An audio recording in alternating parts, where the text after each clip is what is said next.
Presentation is over, y'all.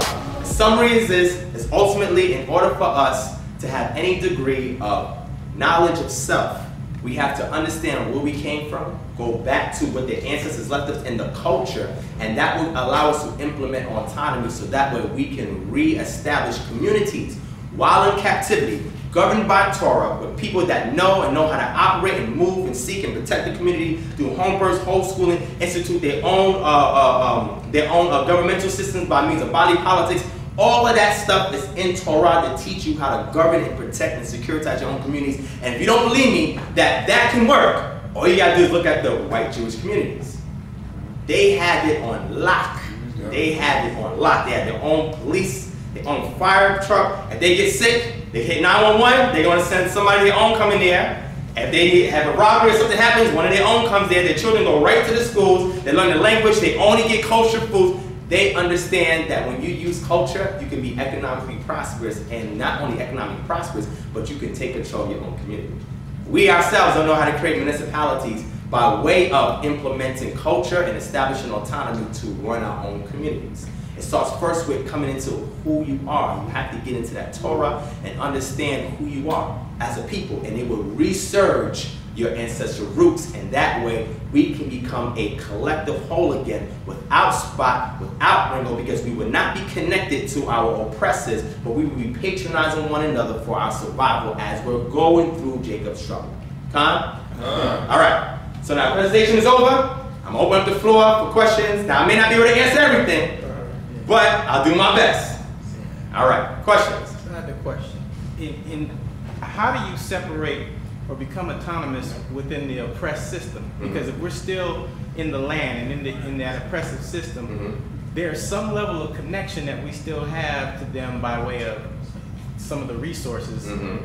How do you see us pulling that off as a community? So completely autonomous. So we now remember I said we cannot throw off the yoke of captivity. That can't happen. We're under that until we are redeemed from this. But we can preserve our seed, our legacy, our culture, so we can pass it on to our children, because Torah tells you to teach it to your children. So you can't teach it if you're not walking it, if you're not living it, and if the child's not seeing it within their environment. So we have to create community currency. How many of you have heard of community currency before? Raise your hand. Okay. Somebody bring me the definition real quick. Somebody bring it up. Because that's what the Israelites were doing. Because they said they pillaged the Egyptians of silver, gold, and all those articles, and they used that as a means of community currency so that way they can sustain themselves. Community currency can start first with the legal tender that we implement today and use today, but we can also create our own community currency. We can do that. And it will only have value within our community, and we know when we patronize each other, we're giving each other something of value and not something that is a substitute for value. I got it. All right, read it. A community currency is a type of complementary currency that is used by groups with a common bond, like members of a locality or association. For example, a local currency is a community currency. Now, you want to say something? No, I have a question. Oh, I'm gonna wrap it up. So in regards to autonomy, when we teach each other the statute, laws, and commandments, and the scriptures tell us how you to do your transaction with your brother and sister, tells you not to implement usury. These are things we can do within our own community when we have able-minded Israelites who are awoken and we are living amongst each other. We can patronize each other with work. Somebody can start up a home birthing school. Somebody can set up a homeschooling center. We have those out in Atlanta. Somebody can set up a farm for food distribution. We have that in Atlanta. All Hebrew Israelite owned and operated. This is how you start autonomy, because it starts first with the children as you're raising them up. I'm gonna get Brandon first, and I'm gonna get you, brother. That question. A lot of people that are very skeptical, which I'm not myself, but the real question is how. I hear this a lot in the Canadian, cultures and different people that have. How can you trust a book that enslaved us? That's what people say. How can you say why is Israel always enslaved, or how can you say how did they get the book to enslave us? How did the other nations get the book to come in to teach the Crusades, or to teach the slaves? It all started with Hellenism. When we went into our captivity, we lost all autonomy to keep the scriptures as our own. So when we fast forward, we went into the Syrian captivity, the Babylonian captivity. What's the one that came after the Babylonian? Persian captivity. And what's the one that came after that? The Grecian captivity. In Grecian captivity, you have what's called the Pentateuch. right? Anybody know what the Pentateuch is in here? Raise your hand. What's the Pentateuch? Anybody? Or the Septuagint? Have you heard of the Septuagint? The Greek translation. The Greek translation of what? The Hebrew text or the Tanakh. My brother back there said it. Why is that important? It's because now what was once sacred to us within our circles has now been translated into another language and disseminated amongst an empire that cares nothing about the locals who created it. So now we have oppressors of people that's outside of our ethnic group that has taken our sacred scriptures and information and disseminated amongst their, yes, you want to say something? Yeah, just real quick, that's why if you read in John 11, when you're dealing with the council that Caiaphas had before the crucifixion, when they brought him, he says, if we let him alone, then all people will believe on him and take away our place in the nation. Now that's the prophecy. Now, go ahead. It's in John 11 and 47. Somebody get that. Somebody get that and read it real quick. Yeah, you got it, Ken? You can. Yeah, because basically what's happening in Caiaphas, the high priest says, you know, of course, he's like, of course, it's the man that fulfills all the prophecies. Then in addition to that, if you just leave him alone, everybody's going to believe in him. Exactly. Everybody's just going to come down here and take over what we got. You got it, Ken? Go ahead. Book of John, chapter 11, verse 47. Then gathered the chief priests and the Pharisees a council and said, what do we? For this man doeth many miracles. Yeah, so what are we going to do about this man? What do you read? If we let him thus alone, all men will believe on him. All the nations are going to just believe There you him. go. And the Romans shall come and take away both our place and nation. There you go. Awesome. Because now we started from when we had the infiltration of Indo-European peoples from the Grecian stock and then the Roman stock. So now we have a situation where the thing that was once sacred to us, our culture, our statute, laws, and commandments, has now been disseminated across the world and has been trampled on by the other nations. So now, when prophecy is being fulfilled, that my brother just read up there, we see that the personages of the Messiah, they were trying to figure out how we're going to deal with him, because if we do it the wrong way, then all the nations will believe and more attention will come to the thing that we're trying to control locally. So to answer your question, where people would say that the book that was used to enslave us. Now, let's rewind that for a second. The original scripture is not written in English. So, if we say that the book was in the hands of the slave master, and the slave master spoke English, before the slaves got brought here to America, were they speaking English? No. Were they speaking English? No. Okay. Are we aware that the text was translated from another language? Yes. So you got to go back to the original language that was translated from. You can't stick with the translation and say, this is it. Because the people who translated it were not the original people who created it in the original language. You got to go back to history to see what original language that it was in. And when we read the Tanakh, we know that it was in Hebrew and Aramaic. So we got to go back in history and research to see who these people. And what did I show you earlier? I showed you the relief up there, right? And the craniometrics, as far as the skull and cranium, to show you who these people look like. Did they look like the slave master? So how could the slave master possibly have created the book and used it to enslave us? The slave master cherry-picked from the book the scriptures that was convenient for him, that he took out of context, and he beat and trained it into the slave so the slave will submit unto his rule and authority. Yes? No, so we got pretty much Justin Bieber. Pretty much. Elvis. Pretty much. Okay. Pretty much. Brother right there with the red, you had something you want to say? More of a statement. Okay. I don't feel that the other nations that rule over us now, they were autonomous. You had a 500-year head start of slavery from our backs. It ain't that they doing something. They held on to their money. Is what they did, but they didn't grow. They're not smarter than us. Of course. Do better. And then you have Tulsa, Oklahoma. Every time we do start hitting on our feet, they're gonna destroy it. Did we have Torah implemented there in Tulsa? Nope. What? I can't say no. I can't say no and I can't say yes because I mean we were building. I think they were the knowledge that they was Israelites. Well, I'm not saying they weren't Israelites by stock. I'm saying by as far as religion, right? We were saying religion like that By because the way they were prospering, I would say this is on my own deduction and reasoning. I can't say for sure. no problem. All right. So anybody else have a statement, question? We can talk freely now. You know, matter of fact, let me ask y'all a question. What is the biggest hurdle that you guys face when speaking to Christian friends, family members, etc.? What's the biggest hurdle that you guys face? Huh? God loves everybody. We're going into that, right? All right, anything else? No, honesty, no laws to keep the law. With the law, right? The law. Anybody else, anything different? God loves everybody, keeping the law. What else? To conclude themselves into their own nationality, their own heritage, instead of trying to take on somebody else's. Awesome. Anything else? That's it? Do we have to abandon the traditions that, you know, the Christmas and the Thanksgiving and all that? Wait. Everybody, listen. Good point. Say it again, brother. They struggle with abandoning or giving up Christmas, Thanksgiving, all the holidays of the heathens versus what the biblical holy days. And then ask them, how long were your ancestors celebrating these holidays? I just ask logical questions. I say, well, our ancestors came from the so-called transatlantic slave trade, right? Most of us, some of us may be indigenous here. Well, what were they doing before imperialism and colonialism? I just ask the question, what were they doing before then? It's a very simple question. It's, that doesn't matter. And I said, doesn't matter. Okay, so if that doesn't matter, then why are you celebrating Columbus Day? Why are you celebrating Labor Day? Why are you celebrating Christmas, which is even older than the transatlantic slave trade? Why are you celebrating these things then? All our people want to turn up. They Want to turn up. I Now, just need an excuse to just drink and smoke and have fun. how many people in here is jurisprudent in regards to Los Angeles? Jurisprudent means that you know some of the legal workings of what goes on in this city, county, etc. You? Okay. Let me just ask you a brief question, because I don't know how much you may know. But how many statutes is on the books in regards to ordinances here in the city of Los Angeles? Whole bunch. Somebody can just bring it up right now. Anybody can bring it up right now. Somebody bring it up right now. Anybody. Let's type in the ordinances and statutes in the city of Los Angeles. Just type it up.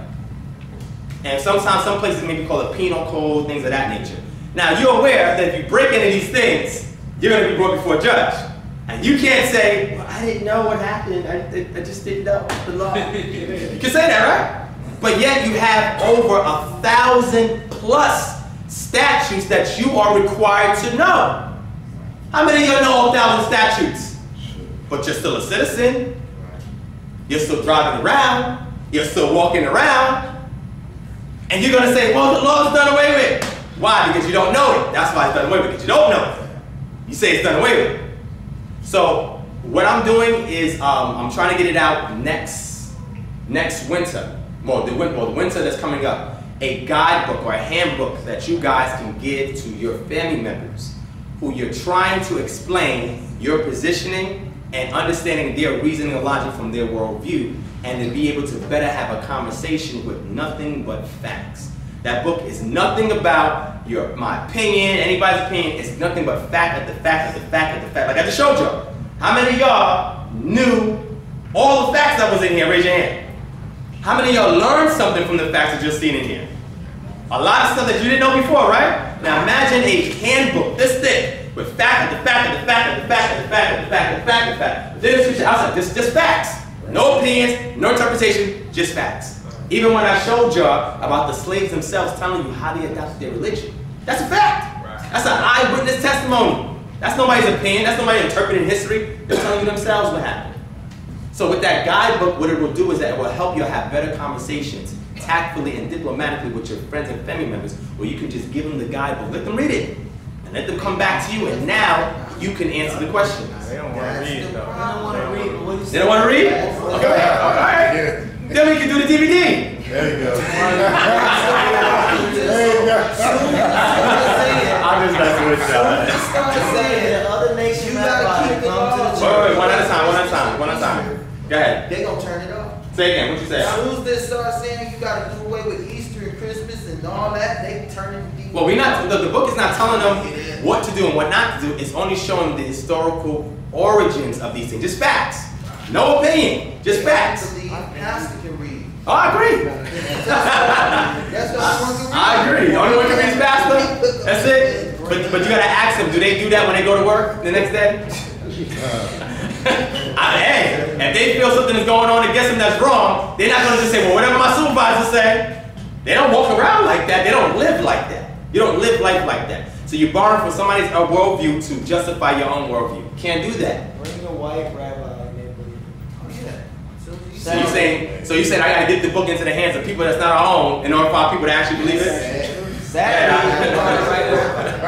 There's a white Christian pastor up in Seattle, our Seattle branch, ran into him, and he's out there teaching that we the Israelites. Wow. We put that video on YouTube. It got over 60,000 views. Wow. Right? So I did a video with Brother Brandon. You know, when he's on Twitter going into Israelite. Yeah, you the one that got Yeah, that got 20,000 views. You see that? So that's his point.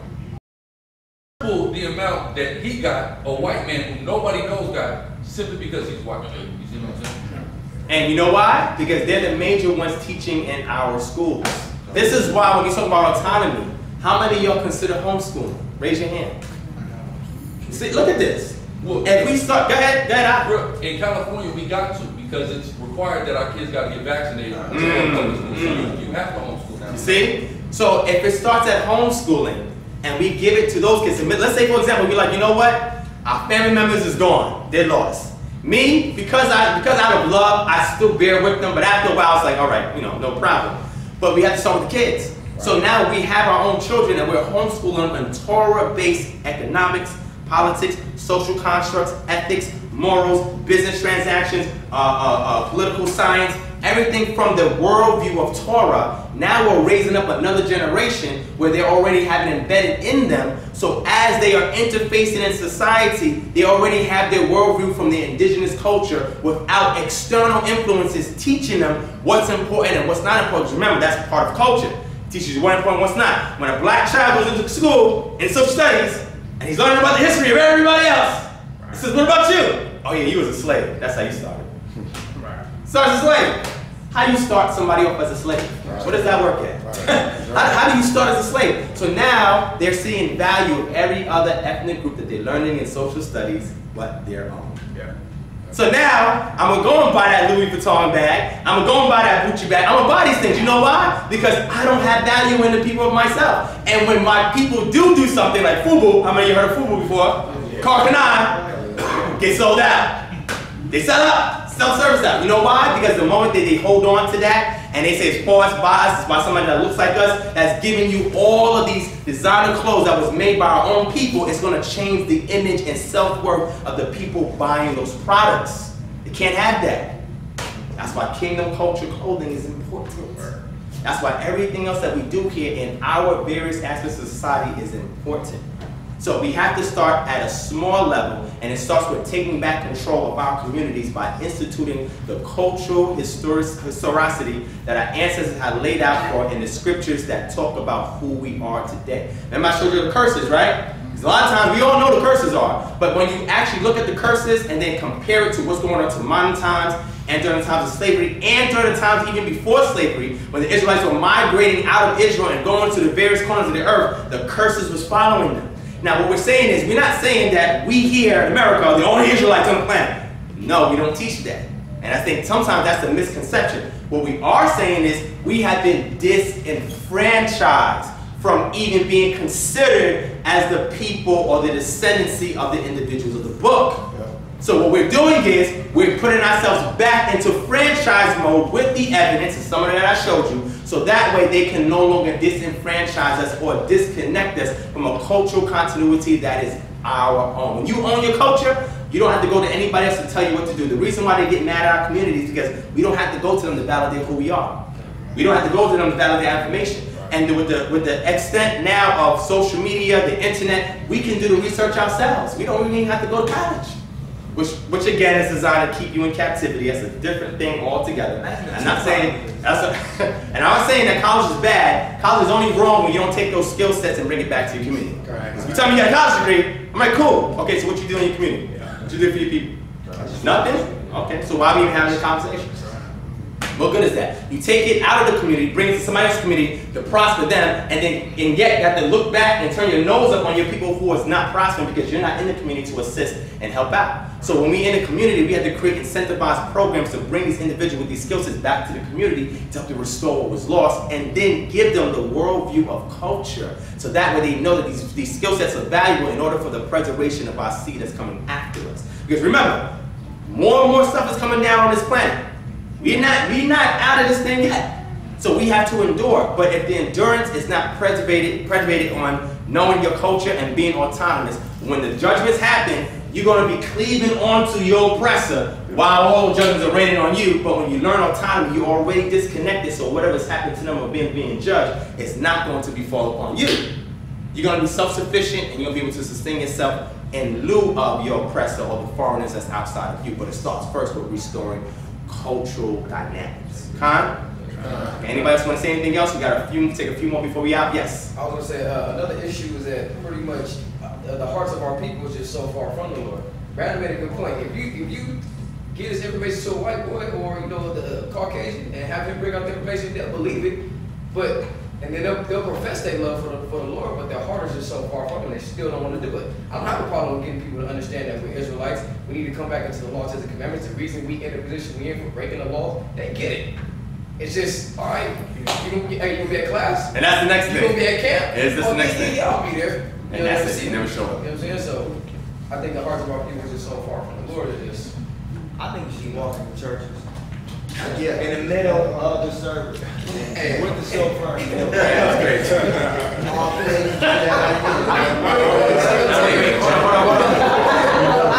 Hold on, man.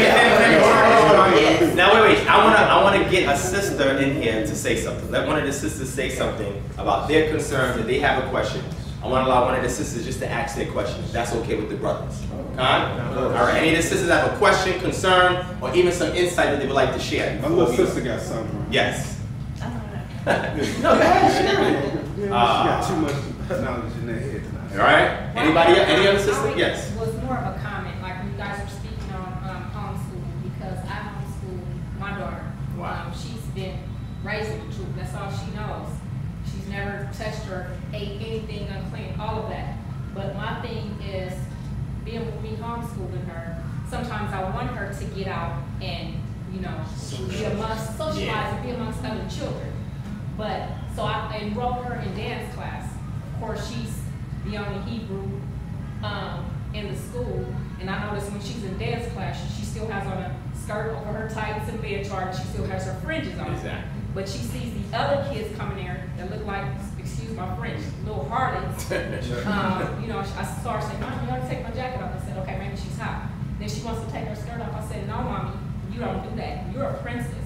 You're a leader. They're supposed to be following in what you're doing." Awesome. So it's still a mix of, like you said, we're still living in captivity, but we have to constantly instill, And also, when we do have children, get our children to know the children of other Israelites. If y'all Israelites in here, y'all have children, stay in connection with each other. Have your kids talk to each other. Have your kids get to know each other. Cultures start with the social dynamics that we first institute in regards to our immediate environment of those who have the similar ideals and values of ourselves. Shout out to all the daughters of Zion. So much better than Gentile women. Like, it's right.